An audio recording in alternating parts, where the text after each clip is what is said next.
Drainville PM. Paranormal. The flying disc has been found. El mítico Chupacabras. Les enquêtes de Christian Page. Senator Kennedy has been shot. Is that possible? Oh, my God. Senator Kennedy has been shot, and possibly shot in the head. I am right here. Rayford Johnson has a hold of a man who apparently has fired the shot. He has fired the shot. He still has the gun. The gun is pointed at me right at this moment. Take a hold of his thumb and break it if you have to.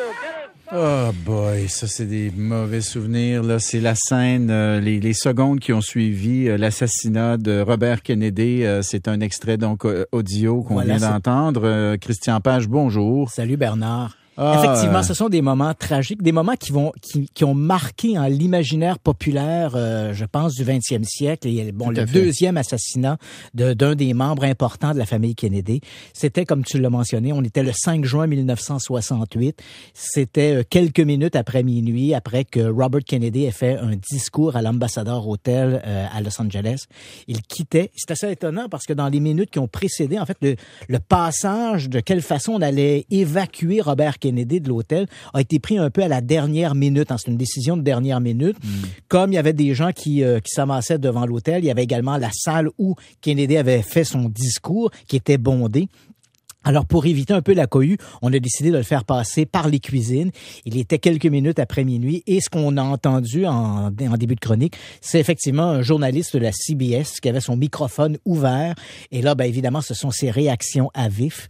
Alors que Robert Kennedy est évacué vers l'arrière, un homme se précipite, se place devant lui et va décharger son revolver dans sa direction.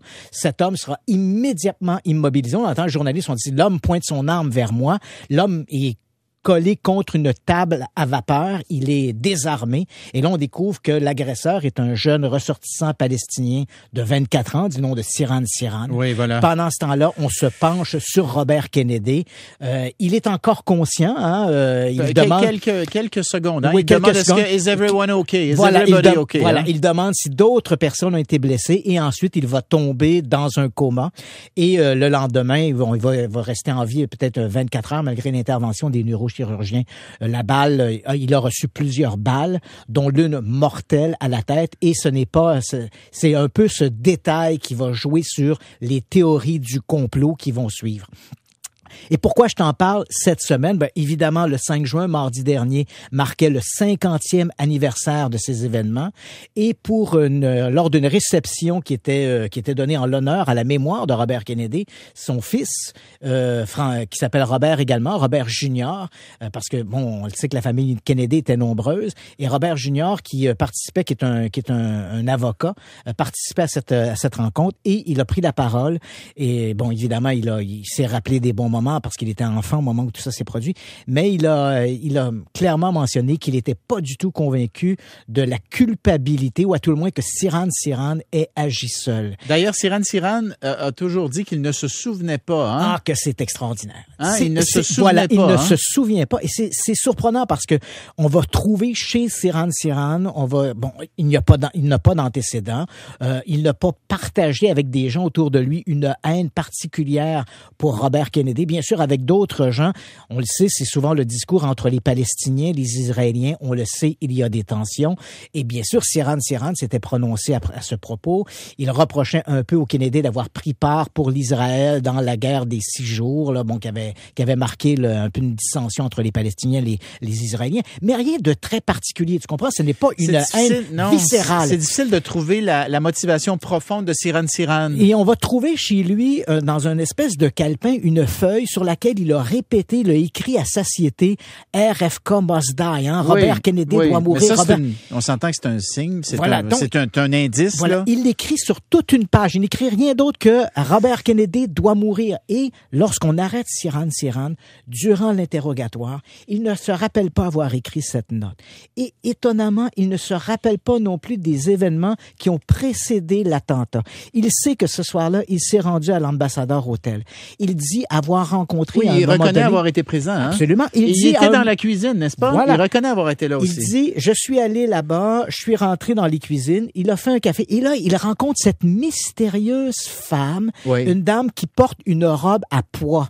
Et on sait sur des photos qui ont été prises lors de l'attentat, il y avait une femme avec une robe à pois qu'on n'a pas identifiée. Donc, on ne l'a jamais identifiée. Et cette femme, il dit, j'ai été prendre un café avec cette femme.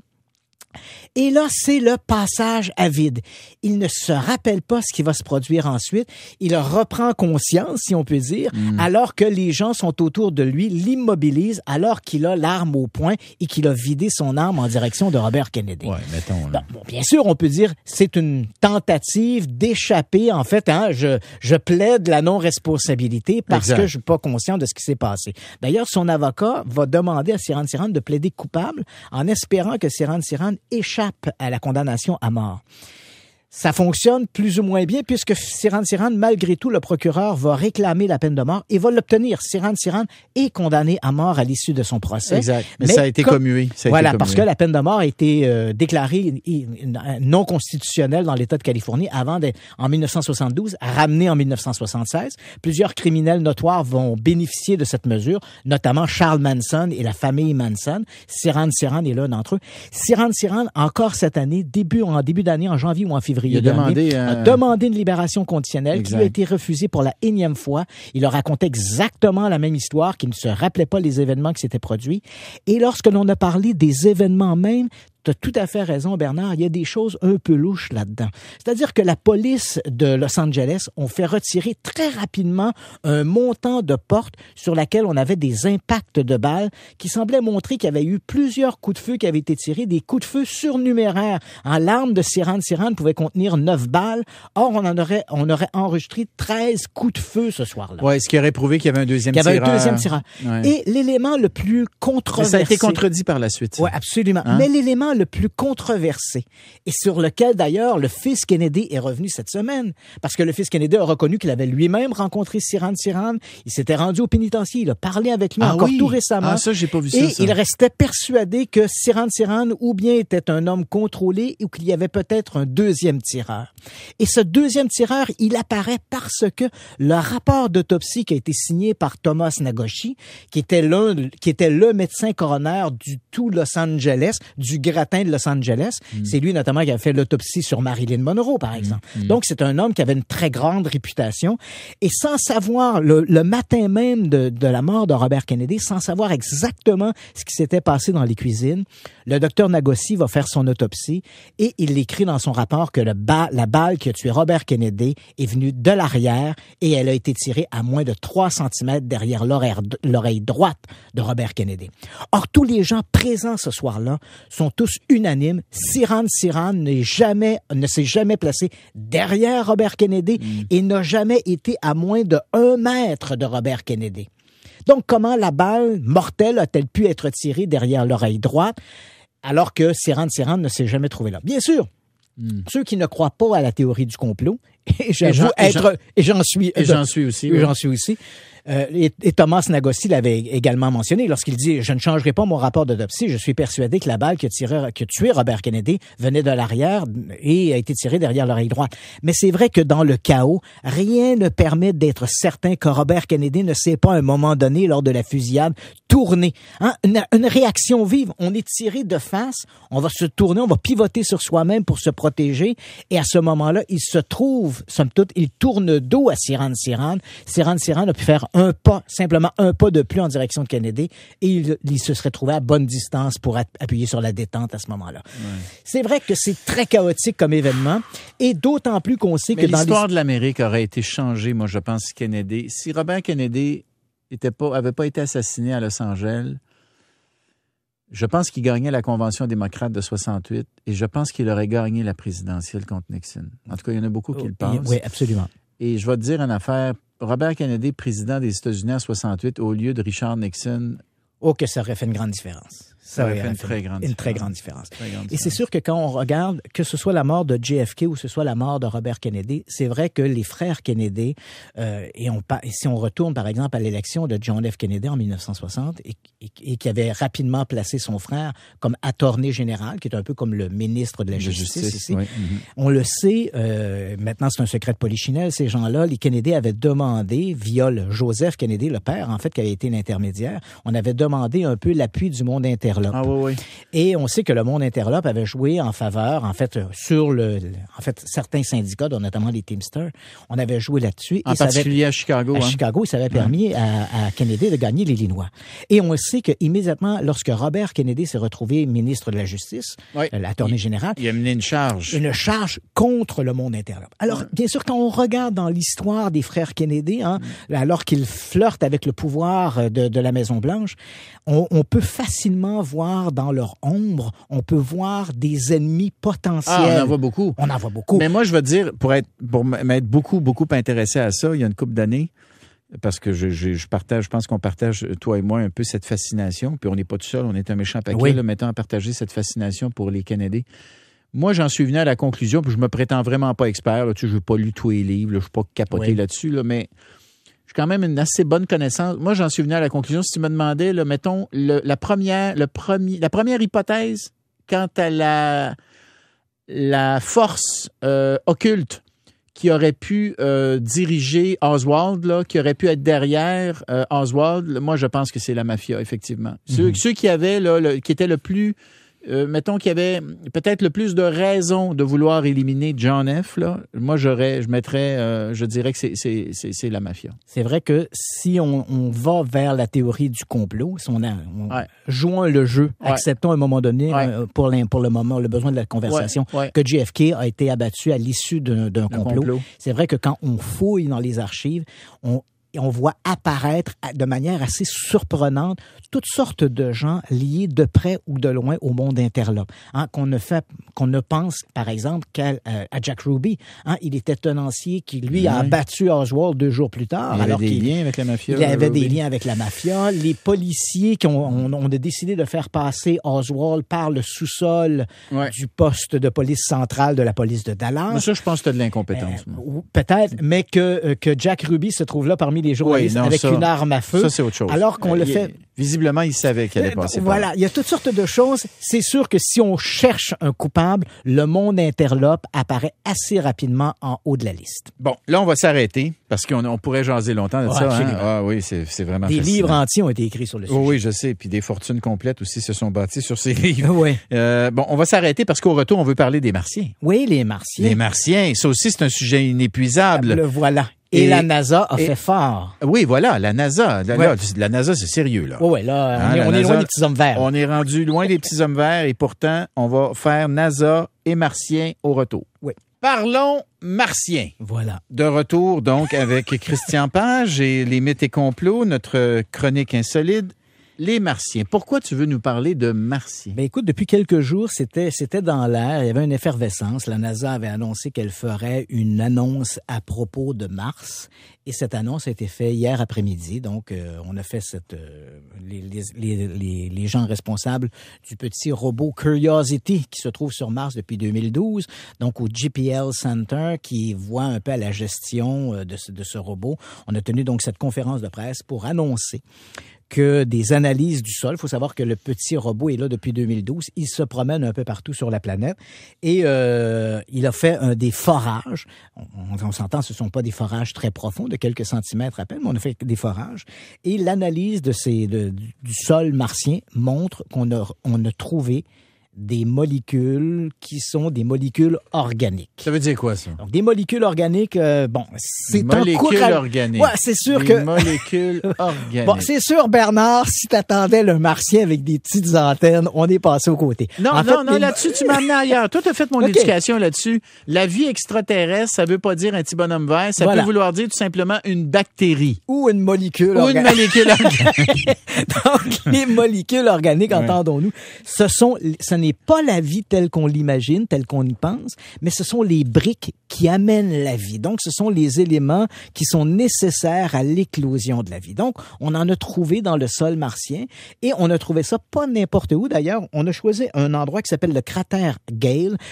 Et les scientifiques sont enthousiastes à l'idée que ce cratère-là a dû, il y a des milliards d'années, avoir de l'eau à l'état liquide. Donc, on n'a pas choisi n'importe quel endroit pour faire ce petit forage. On l'a fait là. Et effectivement, à quelques centimètres dans le sol, on a trouvé de ces fameuses briques qui auraient permis de créer la vie. Là, les scientifiques, évidemment, ils ont plusieurs hypothèses. Bien sûr, par des espèces de réactions chimiques dans le sol, ces molécules organiques auraient pu apparaître sans forcément croire que la vie a existé. Mais la vision la plus probable, comme on a ce même genre de molécules organiques sur Terre et qu'elle existe à cause de réactions chimiques qui amènent la vie, il est raisonnable de croire qu'il en est de même sur Mars. Qui plus est, on apprend dans la même foulée de cette conférence de presse que le petit robot Curiosity a également découvert du méthane dans l'atmosphère de Mars et que ce méthane varie. Le méthane est un gaz qui existe, qui est présent, mais dont les variations sont souvent liées à une activité biochimique, une réaction chimique biologique. Donc, pourquoi il y a cette variation dans l'atmosphère de Mars? Évidemment, encore une fois, on est excessivement prudent. Elle pourrait être produite à cause d'une répartition chimique non organique, mais il est possible, en tout cas, ça entretient toujours l'idée d'une possibilité qu'il y ait de la vie.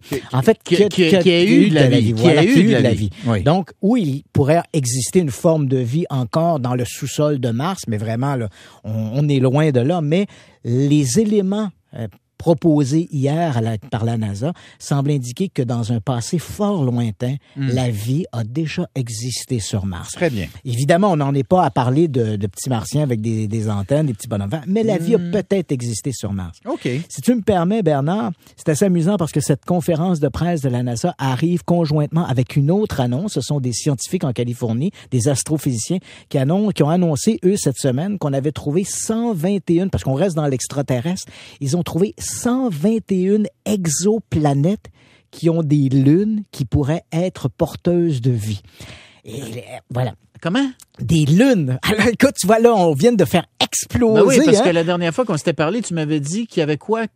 On avait à peu près 3000 exoplanètes. On a identifié à peu près 3000 exoplanètes. Ici, on parle de planètes qui existent, qui gravitent autour d'autres étoiles dans le système solaire. Mais 3000 planètes qui auraient pu accueillir Non, la on vie? avait 3000 exoplanètes, dont une cinquantaine qui pouvaient accueillir la vie. Et là, on vient de décupler ce chiffre-là? On vient de décupler ce chiffre en ce sens que là, de toutes ces planètes, de ces exoplanètes, on a trouvé 121 de ces planètes qui sont un peu à l'image de notre planète Jupiter ou Saturne. Donc, impropres à la vie. Ce sont des boules de gaz. D'accord. Mais elles sont assez proches de leur étoile et on vient de découvrir qu'elles avaient des lunes. Donc, les lunes qui tournent autour de ces planètes gazeuses pourraient, elles, être potentiellement porteuses de la vie. OK. Mais là, peut-être, là. Peut-être. Et jusqu'à maintenant, ce qui est intéressant dans cette annonce, c'est que jusqu'à maintenant, on n'avait jamais observé, ça c'est grâce au télescope Kepler, on n'avait jamais observé une exoplanète avec des lunes. Là, maintenant, on a 121 planètes et là, on a la certitude qu'il y a des lunes autour de ces 121 planètes gazeuses qui se trouvent dans ce qu'on appelle la zone de vie. Okay. Alors, tu comprends que là, on ne cherche plus seulement des planètes porteuses de vie, mais ce sont des planètes et des lunes porteuses de vie, ce qui viennent de multiplier par des milliards et des milliards le nombre d'endroits où dans l'univers, il pourrait y avoir de la vie. Des petits bonhommes verts, peut-être. Des petits bonhommes verts, peut-être, et peut-être qu'ils pourraient nous rendre visite un jour. Oui, mais là, on n'est pas sûr que c'est une bonne idée, ça. Non, ça, on est... Parce que comme nous l'a dit le fameux astrophysicien qui a décédé... Stephen Hawking. Ouais, s'ils ont les moyens de venir nous visiter, ils ont peut-être les moyens de nous détruire. Voilà, on ne connaît pas leurs intentions, belliqueuses ou amicales. Et voilà. Remarque qu'il pourrait aller à la Malbaie, ces temps-ci, puis kidnapper Donald Trump, puis le ramener sur leur planète. L'amener jouer au golf, au moins. Ben, moi, je dirais juste partez avec, là. Ramenez-les pas. Ramenez-les pas. Non, c'est ça, mangez-les. Christian Page, c'est un plaisir. Merci tout le monde d'être là à lundi. Salut, Paulo de s'en vient.